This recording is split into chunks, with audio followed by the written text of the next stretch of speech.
And we're back with our dual CS741Q.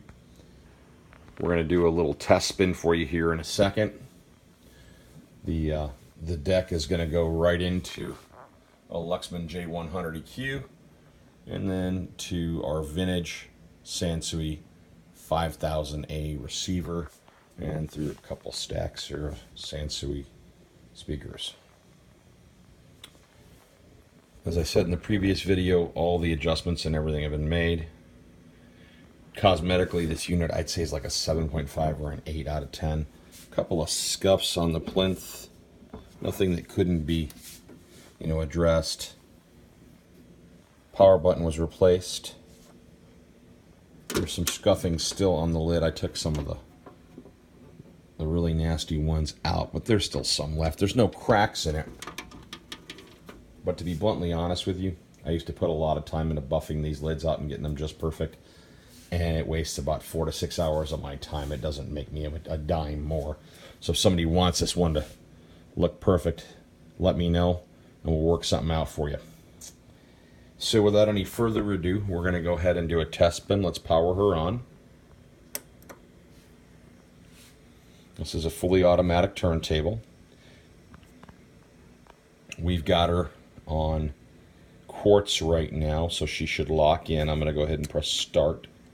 Arm is unlocked. It raises just fine. Let's see, it's locked in well. Moves right over the vinyl where it should be, and it drops. Lower our lid. I always start with clean vinyl too. No point in playing dirty vinyl. Turn the volume up a little here. Ziggy Stardust and a Spider from Mars. It takes a few minutes to get going. That's fine. We can give you a couple other views of the turntable here.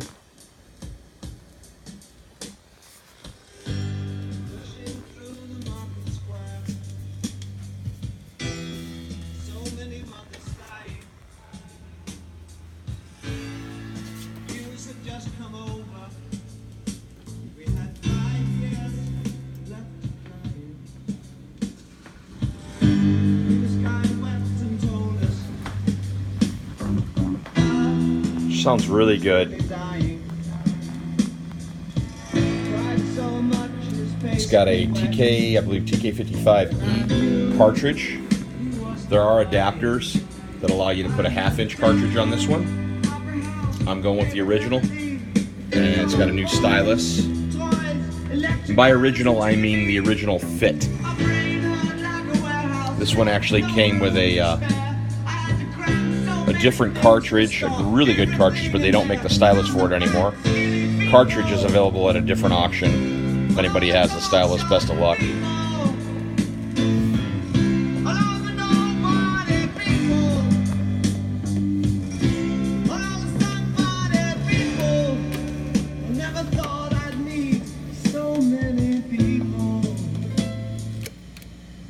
Lifts right up.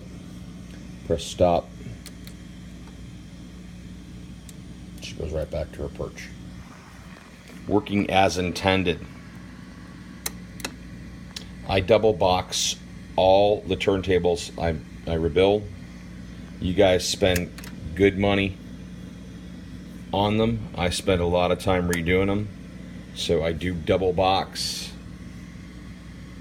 And I do charge a fee for that. Let's protect what you're investing in.